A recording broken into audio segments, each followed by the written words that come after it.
I've received some disturbing feedback about your performance, Serena. Colton's voice sliced across the conference room table as he adjusted his wire-rimmed glasses. 20 minutes into what I thought was a routine project update, and my career was unraveling before my eyes. Feedback? My voice sounded small, even to my own ears. The entire design team reports you're impossible to work with. The marketing division says you consistently undermine their strategies. Accounting claims you've been challenging budget allocations without authorization. He slid a manila folder toward me, its contents spilling across the polished wood. And now these production reports. The familiar spreadsheets, my spreadsheets, stared back at me. The ones detailing the degrading heat-resistant coatings on our industrial kitchen equipment. The ones I'd submitted through proper channels 17 times. You've made too many enemies here, Colton continued, leaning forward. You've broken too many rules. Working here is not safe for you. The air conditioning vent above whirred loudly in the silence that followed.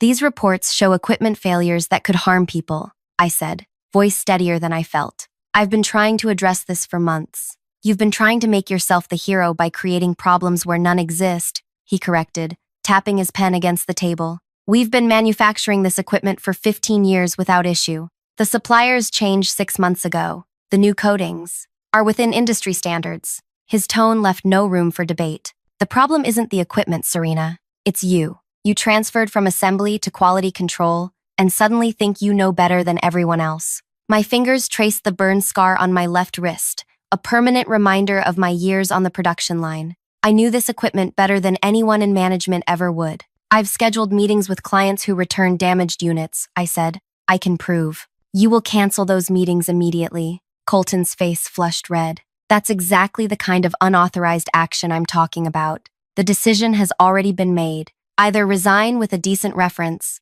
or we terminate with cause for insubordination. The door swung open without a knock. Desmond Parker stood in the doorway, his tall frame filling the space. The company's CEO, a man who typically operated from the executive floor and rarely appeared in department meetings, was staring directly at us. Actually, he said, I think we're the ones who aren't safe. Colton's face went chalk white. Mr. Parker, this is just a routine. I heard everything, Colton. Desmond walked to the table, picked up one of my reports, and studied it. And I'd like to know why the board wasn't informed about these findings. The silence stretched like a rubber band, ready to snap. Sir, I began. I can explain. No need, Desmond interrupted. I believe I understand exactly what's happening here. He turned to Colton with a gaze that could have frozen fire. And it stops today. If you're following this story, take a moment to like and subscribe, because what happened next changed not just my career, but the entire culture of Parker Industrial Equipment. My name is Serena Ray. Before I became the center of a corporate scandal that would eventually make headlines in the manufacturing industry, I was simply the woman who knew machines better than people. Growing up, watching my grandmother wheeze from decades of working in poorly ventilated kitchens had made me passionate about workplace safety, long before I understood the term. When I transferred from the assembly line to quality control, I brought 5 years of hands-on experience. The burn scars on my arms were my resume, each one telling a story about the equipment I now inspected. People respected me on the production floor. They knew I wouldn't ask anyone to do something I hadn't done myself. That respect evaporated the moment I moved upstairs. You need to dress differently if you want to be taken seriously, Brooke from Human Resources had advised during my first week, eyeing my practical clothes with thinly veiled disdain. This isn't the factory floor anymore. I'd nodded and continued wearing my button-ups and sensible pants. After all, I still spent half my day testing equipment. Why dress for show when I needed function? Isolating me started slowly. First came the forgotten meeting invites. Then, the silent treatment in the break room. When I submitted my first quality concern about the new heat-resistant coatings, production manager Riley had smiled condescendingly. The suppliers passed all regulatory requirements, he explained as if talking to a child. These changes saved us 20% on production costs. But the long-term durability is theoretical at best. We don't make decisions based on theories, Serena. Every week brought new obstacles. Access codes to testing labs mysteriously reset. Equipment I flagged for inspection disappeared before I could document problems. Email threads about quality concerns excluded me midway through discussions. I started keeping duplicate records, testing samples during unpaid hours, and building relationships with maintenance staff at client locations who would give me honest feedback about equipment performance. The first evidence came 3 months after the supplier change. A restaurant chef with respiratory issues after extended exposure to a malfunctioning unit. Then, another. Then, 7 more. I compiled everything, created a comprehensive report, and submitted it through proper channels. The report disappeared. I submitted it again. It was under review, indefinitely. 2 nights ago, I'd finally emailed the CEO directly, breaking every unwritten rule about chain of command. I never expected a response, and I certainly never expected him to show up today. How long have these issues been reported? Desmond asked, flipping through my documentation. The first quality concerns were raised 3 months ago, I said. The first health incident was reported 7 weeks ago. Colton interrupted. These are isolated. 37 cases isn't isolated, Desmond said sharply. And according to these timestamps, Miss Ray raised this issue before any incidents occurred. He turned to me. Why did you contact me directly? The moment hung in the balance. Everything I'd worked for depended on what I said next. Because I tried every official channel first, I said, meeting his eyes. Because people are being harmed by our equipment. And because I couldn't live with myself if I stayed silent. Desmond nodded slowly. Miss Ray, would you excuse us? I need to speak with Mr. Harrison privately. As I gathered my files, Colton's expression promised retribution. I'd broken the cardinal rule of corporate politics. Never go over your boss's head, even with the CEO's apparent interest. I knew my days were numbered. Outside the conference room, I leaned against the wall, heart hammering. Through the frosted glass, I could see their silhouettes, Desmond gesturing emphatically, while Colton sat rigid. Tracy from accounting passed by, shooting me a look of mingled curiosity and contempt. Career suicide, she whispered just loud enough for me to hear. I closed my eyes and thought of my grandmother, how her hands shook from neurological damage after years of breathing toxic fumes, how she'd still gone to work every day because she had no choice. The conference room door opened. Miss Ray? Desmond called. Please join us again. I stepped back into the conference room. Colton sat unnaturally still, his jaw clenched so tight I could see the muscle twitching. Desmond gestured to my former seat. Please, sit down. The air felt different, charged with something I couldn't name. I smoothed my pants and lowered myself into the chair, careful to maintain eye contact with Desmond rather than Colton, whose breathing had become audibly ragged. Miss Ray, Desmond began, I've reviewed your findings and discussed the situation with Mr. Harrison. He paused, tapping his fingers against the table. Effective immediately, I'm establishing a product safety task force to address these concerns. Colton's pen snapped between his fingers, ink bleeding onto his crisp white cuff. And I'd like you to lead it, Desmond continued. The words hung in the air. I waited for the catch, the corporate doublespeak, that would render this apparent victory meaningless. This task force will report directly to me, Desmond clarified. You'll have authority to inspect any aspect of our manufacturing process, interview any employee, and implement necessary safety protocols without departmental approval. Sir, Colton interjected, his voice strained. With all due respect, giving that kind of authority to someone without management experience is exactly what this company needs, Desmond finished. Someone who prioritizes safety over politics. My heart hammered against my ribs. This wasn't what I'd expected, not even close. Mr. Harrison will be taking a temporary leave of absence while we conduct a comprehensive review of departmental practices,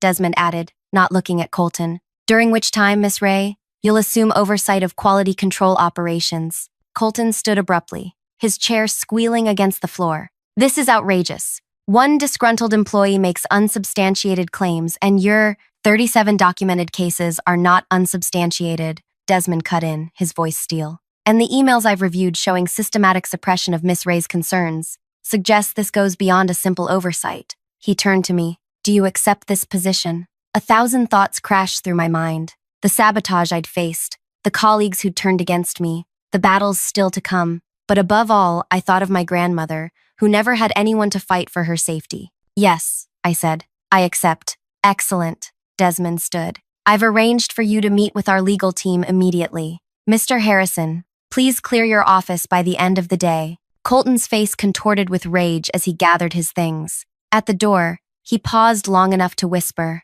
This isn't over, Serena. Not by a long shot. After he left, Desmond sighed heavily. You should know what you're walking into. Colton has powerful allies in this company, including two board members who pushed for the supplier change. Why are you doing this then? I asked. Why risk antagonizing your board? Desmond's expression shifted slightly. Let's just say I have personal reasons for taking safety seriously. He checked his watch. The legal team is waiting in conference room 3. I suggest you start there. The next 48 hours blurred together. I met with lawyers who outlined the potential liability facing the company. I interviewed production workers who confirmed they'd been instructed to ignore my protocols. I compiled evidence of when reports had been altered or buried. By Friday afternoon, I'd moved into Colton's former office, a space 3 times larger than my cubicle, with windows overlooking the factory floor below. The symbolism wasn't lost on me. I could now see everything happening on the production line. Serena? A hesitant knock accompanied the voice. Tracy from accounting stood in my doorway, her usual confidence notably absent. Do you have a minute? Come in, I said, gesturing to the chair across from my desk. Tracy perched on the edge of the seat, clutching a folder to her chest. I want to explain about the budget allocations you tried to make for additional testing. The ones that mysteriously got rejected? She nodded, her gaze dropping to the floor. Colton instructed us to flag all your requests for his personal review, regardless of amount. She slid the folder across my desk. These are the original approval forms you submitted, with his rejection notes. I flipped through the pages, anger building with each one. Colton's handwritten notes were damning. Deny, will impact quarterly profits. Reject, unnecessary testing. Redirect funds to marketing instead. Why are you showing me this now? I asked. Tracy's shoulders slumped. Because I have a 10-year-old with asthma. When I heard these units might be causing respiratory issues. She trailed off. I should have spoken up sooner. Yes, you should have. I agreed, not softening my tone. But you're speaking up now. That counts for something. After Tracy left, I added her documentation to my growing file. The pattern was becoming clear. Systematic suppression of safety concerns to maintain profit margins. The question was how deep it went and how many others were involved. My phone chimed with a text message from an unknown number. Parking garage, level 3, 20 minutes. Come alone. Every instinct warned against meeting an anonymous messenger in a deserted parking garage. But if someone had information they were afraid to share openly. 20 minutes later, I stepped out of the elevator onto the 3rd level of the parking structure. The space was dimly lit and nearly empty, the weekend exodus having cleared out most vehicles. Over here, I turned to see Riley, the production manager, leaning against a concrete pillar. His usual bravado had vanished, replaced by nervous energy as he glanced repeatedly toward the exit. What's this about? I asked, keeping my distance. You need to drop this investigation, he said, voice low. You have no idea what you're messing with. I know exactly what I'm messing with.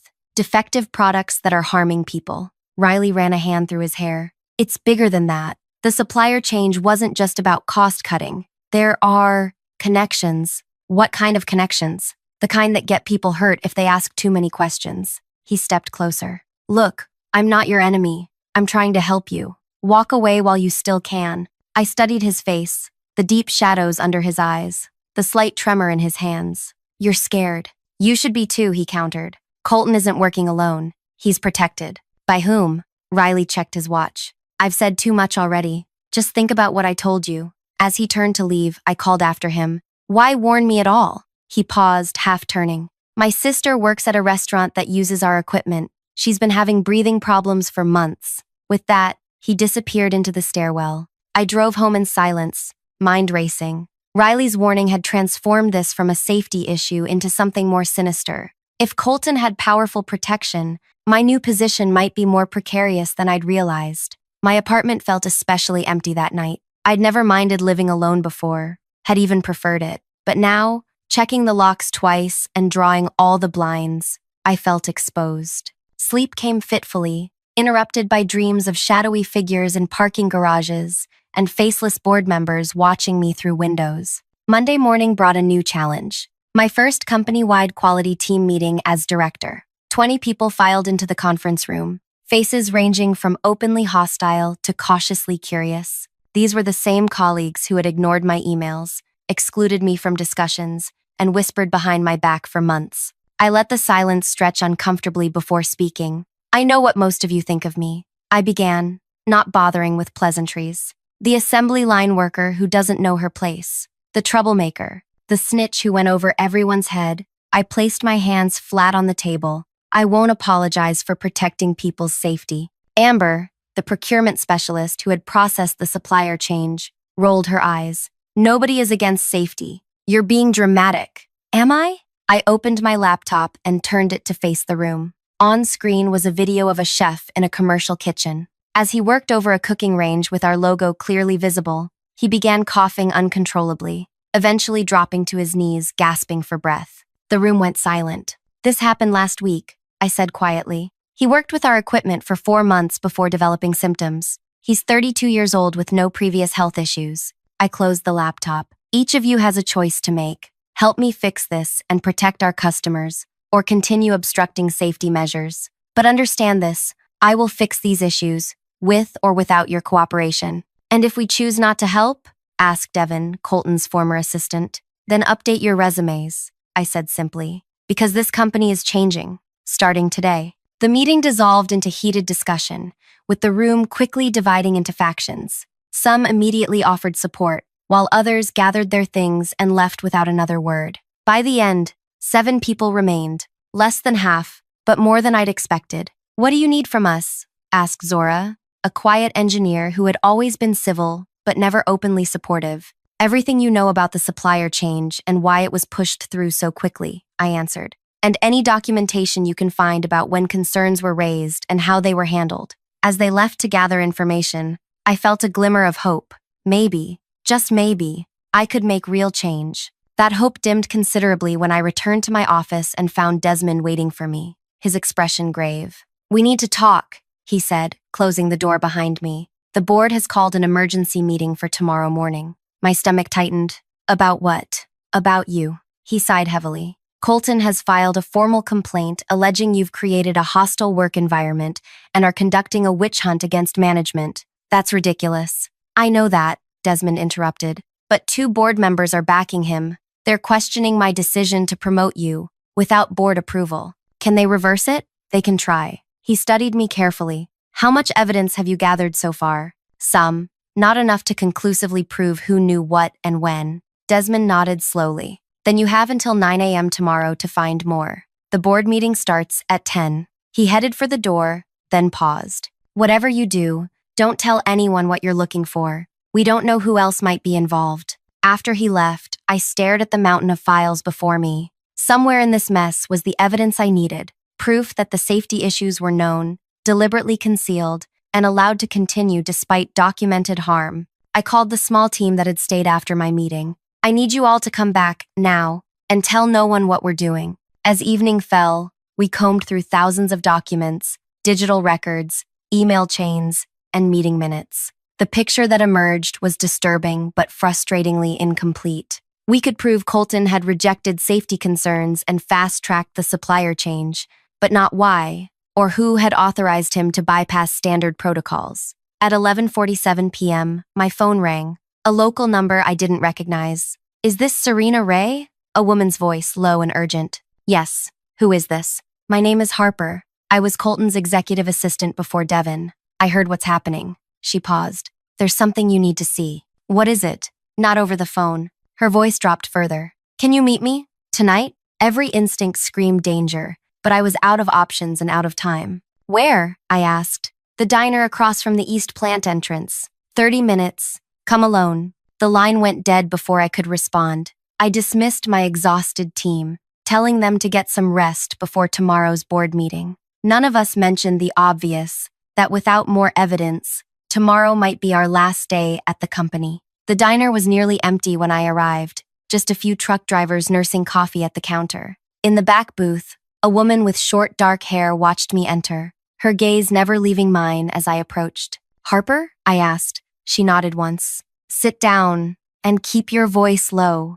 I slid into the booth across from her. Close up, I could see the tension in her face, the slight tremble in her hands, as she pushed a sealed envelope across the table. What's this? I asked, not touching it. The real reason for the supplier change. Her eyes flicked to the envelope.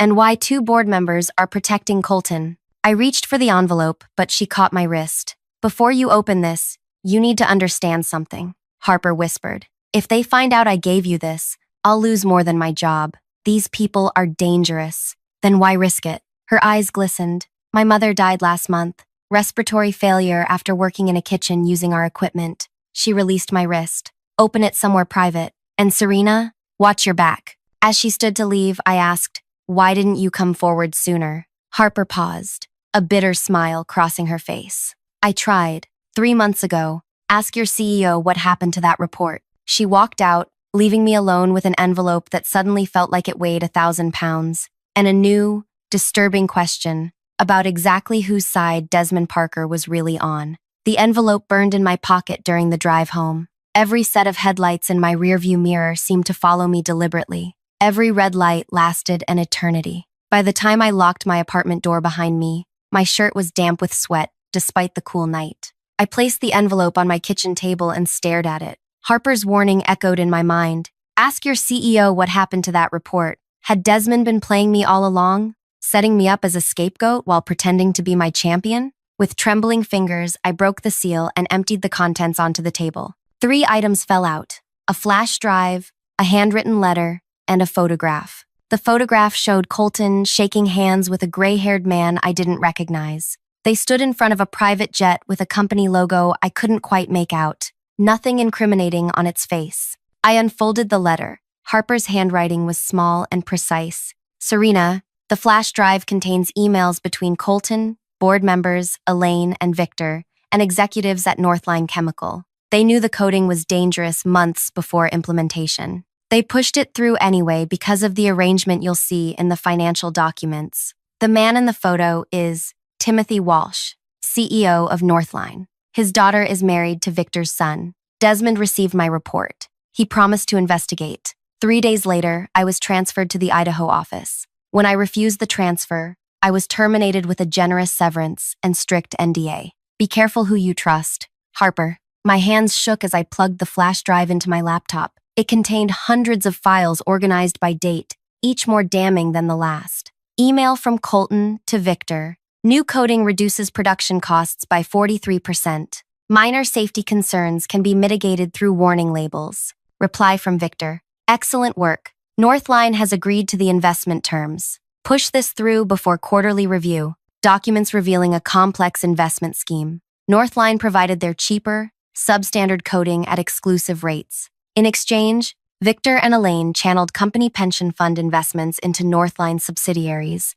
generating millions in management fees that were split between the conspirators. Most shocking was an email from Desmond himself, dated 3 months ago. I understand your concerns about the safety reports. Let me handle this internally. No need to create unnecessary panic. The email was addressed to Harper. I sat back, nausea rising in my throat. Desmond had known all along. His apparent support of my investigation was a calculated move. But to what end? Was he part of the scheme? Or playing a deeper game? My phone buzzed with a text. Did you find what you needed? Desmond, checking on my progress. I stared at the message, unsure how to respond. If he was working with Colton and the board members, tipping my hand would be suicide. If he was genuinely on my side, I needed his help. Another text arrived. Don't trust anyone, not even me. Come prepared tomorrow. What did that mean? Sleep was impossible. I spent the night copying files, organizing evidence, and preparing my presentation for the board. By dawn, my dining table was covered with documents, and my eyes burned from exhaustion. I showered, dressed in my most professional outfit, a charcoal pantsuit I'd bought for my grandmother's funeral, and packed everything into a leather portfolio Zora had lent me. The company headquarters loomed against the morning sky as I pulled into the parking lot at 8:15 a.m. The board meeting was in less than 2 hours, and I still didn't know if Desmond was ally or enemy. I found Zora waiting by my office door, her expression grim. They cleaned out our workstations last night, she said without preamble. All our files, gone. The others are too scared to come in. My heart sank. All the evidence we gathered? Wiped. I tried to recover what I could. She handed me a small drive. It's not much. I have more, I assured her. Thank you for standing by me. Her normally stoic expression softened slightly. My brother works in a restaurant kitchen. This matters. As Zora left, Desmond appeared at the end of the hallway,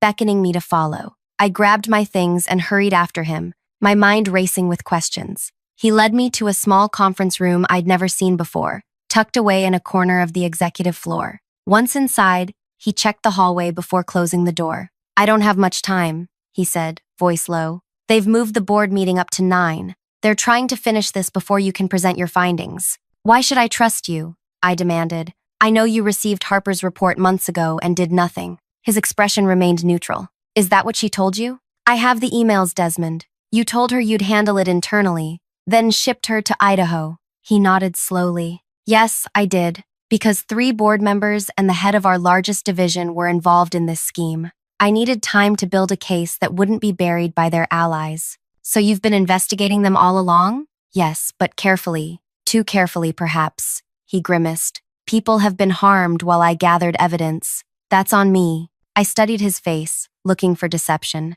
"Why tell me now?" "Because they've forced my hand. Last night, they called an emergency vote of no confidence. They're removing me as CEO at this morning's meeting." The revelation hit like a physical blow. "They can do that?" "With enough votes, yes, and they have them." He checked his watch. "You have 30 minutes to get to the boardroom. They won't expect you. They think you're meeting with HR for termination at 9. So what's the plan? Present everything you have. Don't hold back, no matter who it implicates." He handed me a small key, including me, if necessary. "What's this for?" "Safety deposit box at First National. If things go badly today, everything I've collected is there." He headed for the door. "One more thing. Whatever happens, remember why you started this fight." My grandmother's face flashed through my mind, her labored breathing, her shaking hands. "For the people being harmed," I said. Desmond nodded once, then was gone. The executive floor was eerily quiet as I made my way to the boardroom. Through the glass walls, I could see 11 people seated around the massive table,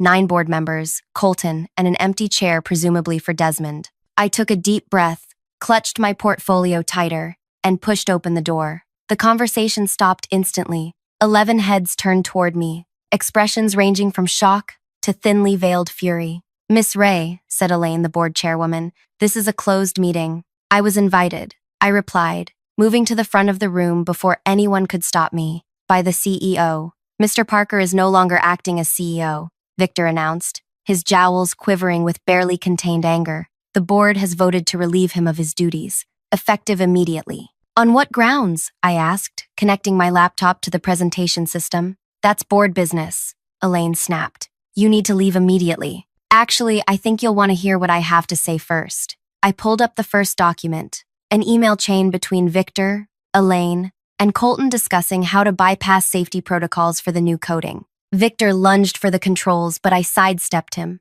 "This is privileged information," he shouted. "You are violating multiple confidentiality agreements." "I'm preventing a criminal conspiracy," I countered, advancing to the next slide. "Financial records showing the kickback scheme." Elaine stood, her voice ice. "Security will escort you out. Before they arrive, you might want to see this." I played a video clip of Timothy Walsh explicitly discussing how the board members would be rewarded for pushing through the Northline contract despite minor health concerns. The room fell silent. Several board members I didn't recognize exchanged alarmed glances. "Where did you get these records?" asked a silver-haired woman at the far end of the table. "From multiple sources," I answered, including employees who were silenced when they tried to report these issues through proper channels. The boardroom door opened, and Desmond walked in, followed by 2 people in suits I didn't recognize. "Allow me to introduce Special Agent Teresa Lynn and Special Agent Marco Diaz," Desmond said calmly. "From the Financial Crimes Division." The color drained from Victor's face. "This is outrageous. You can't just bring federal agents into a private board meeting." "We've been investigating Northline Chemical for 18 months, Agent Lynn stated. "Mr. Parker has been cooperating for the past 3. "Cooperating?" Elaine's voice shook. "You've been spying on your own board?" "I've been protecting this company from criminal liability," Desmond corrected, "and preventing more people from being harmed by our products." The next hour passed in a blur. Agents confiscated devices, collected statements, and escorted Victor, Elaine, and Colton from the building. The remaining board members huddled with legal counsel, ashen-faced as the magnitude of the situation became clear. "You knew all along," I said quietly to Desmond as we watched the agents work. "You let me run my investigation as cover for theirs." "I needed someone they wouldn't suspect," he admitted. "Someone they'd underestimate." "The assembly line worker who didn't know her place," I said, echoing my earlier words. "The person who cared more about safety than politics," he corrected. I'm sorry for keeping you in the dark. It was the only way to ensure your reactions were genuine. I should have felt angry at being used as a pawn, but strangely, all I felt was relief. The truth was finally coming to light. What happens now? I asked. That depends partly on you. Desmond gestured toward the remaining board members. They'll need to appoint an interim leadership team to manage this crisis. I've recommended you head a newly formed safety and compliance division. Me? But I don't have. You have exactly what we need, he interrupted. Integrity, knowledge of our products, and first-hand experience with how safety issues affect real people. 2 weeks later, I stood in our largest manufacturing facility, addressing hundreds of employees. Behind me, production lines ran with newly reformulated coatings that exceeded safety standards by 200%. The events of the past months have taught us a difficult lesson, I began. Safety isn't just a department or a procedure. It's a culture that begins with each of us refusing to be silent when something isn't right. As I spoke, I saw Zora and the small team who had stood by me nodding in agreement. I saw Tracy from accounting, who had finally found the courage to speak up. I saw production workers who had known me from my assembly line days, their expressions now respectful rather than dismissive. Today marks the beginning of a new chapter for this company, I continued. One where we value people's well-being above profit margins, where we listen to concerns regardless of who raises them, where we remember that behind every safety statistic is a human being. After the presentation, as workers filed back to their stations, a young woman approached me hesitantly. Miss Ray, I'm Nina. She twisted her hands nervously. I just wanted to thank you. My mother works in a restaurant that uses your equipment. She was having breathing problems, but since they installed the replacement units last week, she's already doing better. My throat tightened. I'm glad to hear that, Nina. She wanted me to give you this. Nina handed me a small envelope. She said you'd understand. Inside was a single photograph of an older woman standing proudly in a restaurant kitchen, smiling broadly. On the back was written, "Breathing easier because someone cared enough to speak up. Thank you." I tucked the photo into my pocket, next to the worn picture of my grandmother I always carried. The battle wasn't over. There would be lawsuits, regulatory investigations, and years of rebuilding trust. But standing there, watching workers who no longer had to choose between their jobs and their health, I knew one thing with absolute certainty. This was only the beginning. 6 months passed like a whirlwind. The initial chaos of the investigation gave way to the methodical process of rebuilding, both the company and its reputation. I barely recognized my life anymore. The assembly line worker who once fought for basic safety protocols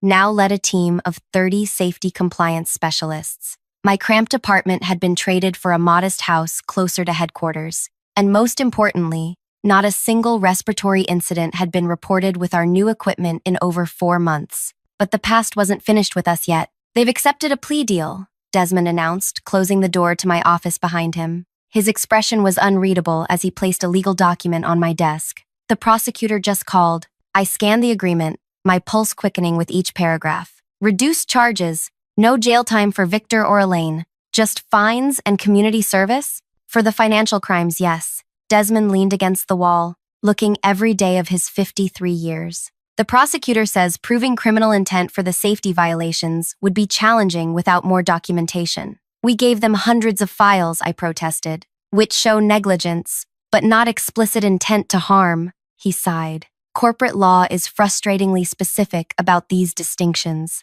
I pushed the document away, anger churning in my stomach. So they walk. After everything they did, they pay a fine that amounts to pocket change for them. And it's over? Not quite. Desmond's mouth twitched slightly. The class action lawsuit from affected workers is proceeding separately. And there's the shareholder derivative suit. Their legal battles are just beginning. It's not enough, I said flatly. Perhaps not, but there's something else. He handed me another document, thinner, with the board's letterhead. This was approved this morning. I skimmed it quickly, then looked up in surprise. A victim compensation fund? Using the company's insurance payout? $10 million to start, earmarked specifically for medical expenses and lost wages for anyone affected by our equipment. Desmond allowed himself a small smile. The board insisted on naming it after you. That's unnecessary. Maybe, but it's happening anyway. He checked his watch. Speaking of which, we should head downstairs. Everyone's waiting. The company cafeteria had been transformed for the occasion. Where institutional tables once stood, now there was a small stage, rows of chairs, and standing room only at the back. Every employee who could be spared from their duties was present, over 300 people waiting expectantly. As Desmond and I entered, a hush fell over the crowd. "Ready?" he murmured. I nodded, though my stomach twisted with nerves. Public speaking had never been my strength, but some moments demanded pushing beyond comfort zones. Desmond took the podium first, welcoming everyone and briefly recounting the company's turbulent year. Then he gestured for me to join him. 6 months ago, one employee refused to be silenced when she discovered our products were causing harm, he said, his voice carrying through the space. Today, we formally launched the initiative she proposed, the Safety First Certification Program. Applause rippled through the crowd as I stepped forward. Many faces I recognized. Zora in the front row, Tracy from accounting a few seats away, Riley from production standing awkwardly at the back. Others were new, hired during our rapid expansion of the Quality Control Division. "Thank you all for coming," I began, finding my voice steadier than expected. "This certification program isn't just about our company, it's about transforming our entire industry." I explained the core components: independent testing protocols, surprise inspections, transparent reporting of all safety data, and most importantly, a whistleblower protection system with external oversight. Starting today, every product we manufacture will undergo this certification process, I continued. But we're also opening this program to our competitors. Safety shouldn't be a competitive advantage. It should be the baseline expectation for everyone. The announcement drew surprised murmurs. Inviting competitors to join our program had been contentious among leadership, with some arguing we should leverage our new safety protocols as a market differentiator.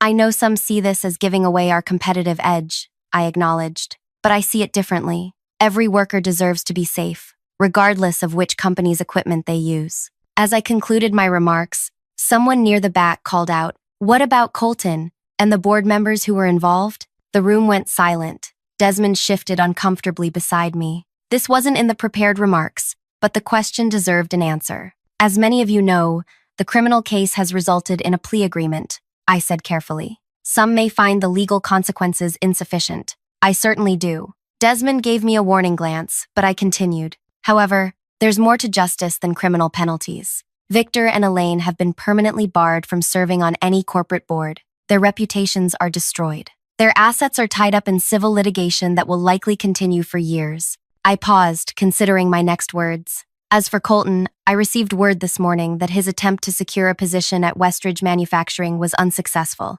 after they received an anonymous package detailing his role in our safety failures. A ripple of satisfaction moved through the crowd. I hadn't mentioned that I personally sent that package, along with similar ones to every major manufacturer in our industry. Colton would discover, as he continued his job search, that his name had become radioactive. But the most meaningful consequence isn't what happens to them, I added. It's what we build in their absence. A company where this can never happen again. An industry where safety protocols aren't optional. And a culture where anyone, from the assembly line to the boardroom, can speak up without fear. The applause that followed was thunderous. After the presentation, as employees filed out, I noticed a group of unfamiliar faces waiting near the stage. They wore the uniforms of restaurant workers, chefs, line cooks, kitchen managers. A woman in her 50s stepped forward, her hands bearing the calluses and minor burns familiar to anyone who worked in commercial kitchens. "Miss Ray?"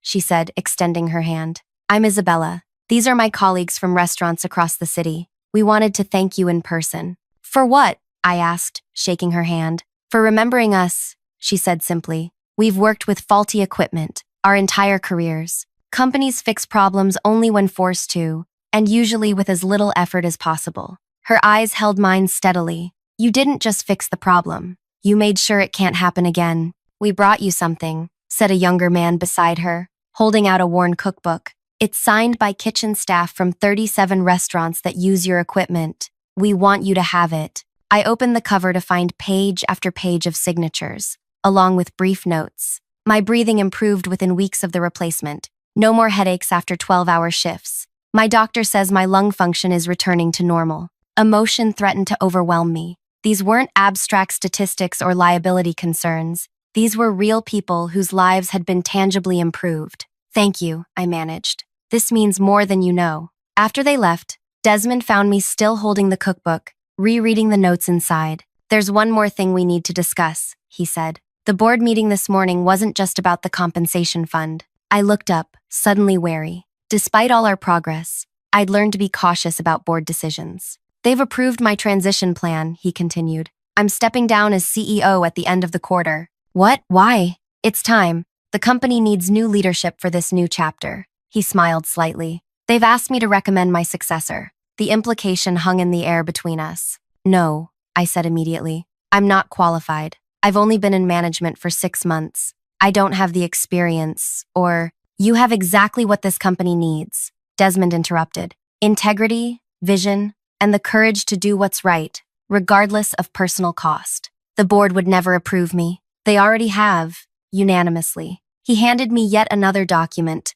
a formal offer letter. "They're giving you the choice. Take the weekend to think about it." That evening, I drove to the small assisted living facility across town. The familiar scent of antiseptic greeted me as I signed in at the front desk. Room 217 was at the end of the hallway. I knocked gently before entering. The room was modest but comfortable, with large windows overlooking a garden. Photos covered nearly every surface, old black and white snapshots mixed with recent color prints. In the center of them all was a framed newspaper article from 3 months ago, headlined, "Whistleblower Reforms Industrial Safety Standards." "There she is," croaked a voice from the recliner by the window. "The big executive." My grandmother's body had grown frail, but her eyes remained sharp as ever. I kissed her papery cheek before settling into the chair beside her. "Not an executive yet," I corrected, taking her hand in mine. "Maybe soon, though." "They offered you the job?" Her eyebrows rose. "Well, of course they did. Anyone with sense would." I smiled. "It's not that simple, Grandma. Isn't it? You fixed what was broken. You protected people who couldn't protect themselves." She squeezed my hand with surprising strength, just like I always said you would. "I was terrified the whole time," I admitted. "I still am." "Good. Fear keeps you honest." She glanced at the newspaper article. "Your grandfather would have been proud. He always said safety regulations were written in blood, that every protection existed because someone suffered first." "I brought you something." I reached into my bag and pulled out a small plaque. "This will go on the wall of our main production facility tomorrow." She adjusted her glasses to read the inscription. "The Lena Ray Safety Standard. We protect people first, because behind every statistic is someone's grandmother." Tears welled in her eyes. "You named it after me? You're why I fought so hard," I said simply. "Every time I wanted to give up, I remembered what happened to you. How your breathing got worse year after year because no one cared enough to make restaurant kitchens safe." She was quiet for a long moment, her gnarled fingers tracing the letters of her name. "Take the job," she finally said. "Not for me. Not even for the workers.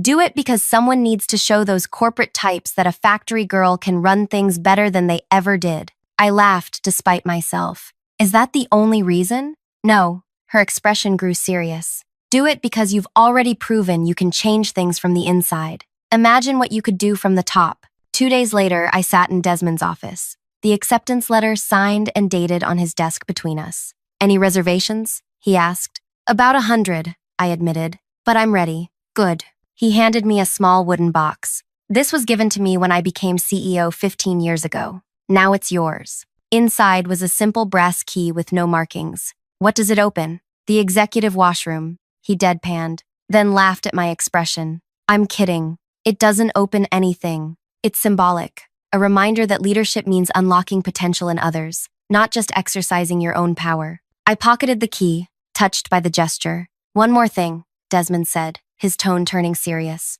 "The morning of the board meeting, when you asked why I supported your investigation, I never fully answered. You said you had personal reasons." He nodded, opening his desk drawer to remove a framed photograph. "My sister worked in a commercial kitchen for 20 years. She died of pulmonary fibrosis last year, before any of this came to light." I stared at the smiling woman in the photo, understanding dawning. "That's why you were investigating before I even raised concerns." "Yes, her doctors couldn't pinpoint the exact cause, but when your reports about the coatings came in," he trailed off. "Let's just say I recognized the symptoms." We sat in silence for a moment, united by parallel grief and purpose. "We've made progress," I finally said, "but there's still so much to do. And now you're in a position to do it." He stood, extending his hand formally. Congratulations, Miss Ray. Or should I say, Madam CEO. My first official day as chief executive dawned clear and bright. As I walked through the main production facility, workers nodded respectfully or called out greetings. Some still looked surprised to see the former assembly line worker in the CEO's position. Others seemed to take it as confirmation that merit really could triumph over politics. Near the testing lab, the newly installed plaque bearing my grandmother's name gleamed under the lights. I paused to touch it briefly, a private moment of remembrance and recommitment. Inside my new office, Desmond's old space, now redecorated to my simpler tastes, I found a delivery waiting. The card read simply, a reminder of why we do what we do. The package contained a custom-made air quality monitor, beautifully crafted and clearly expensive. But what caught my eye was the small brass plate on its base, engraved with words that brought tears to my eyes. Because someone cared enough to speak up, there was no signature, but I knew it came from the kitchen workers who had presented me with the cookbook. I placed it prominently on my desk, where every visitor would see it. My assistant buzzed through on the intercom. Miss Ray, the executive team is assembled in the conference room. Thank you, Nina. I'll be right there. I gathered my notes for the meeting, my first strategic planning session as CEO. The agenda was ambitious, expanding the Safety First certification, developing a whistleblower support program, and creating advancement pathways for production workers with leadership potential. As I headed toward the conference room, I passed a window overlooking the factory floor. Below, the production line hummed efficiently, workers moving with purpose, their environment now among the safest in the industry. This was my revenge. Not destruction, but transformation. Not punishment alone, but lasting change that would protect generations of workers. For the assembly line worker who became CEO, for my grandmother and her damaged lungs, for every person who had ever been silenced when trying to speak truth to power. I had made enemies by refusing to stay silent, but in doing so, I had found my voice and helped others find theirs.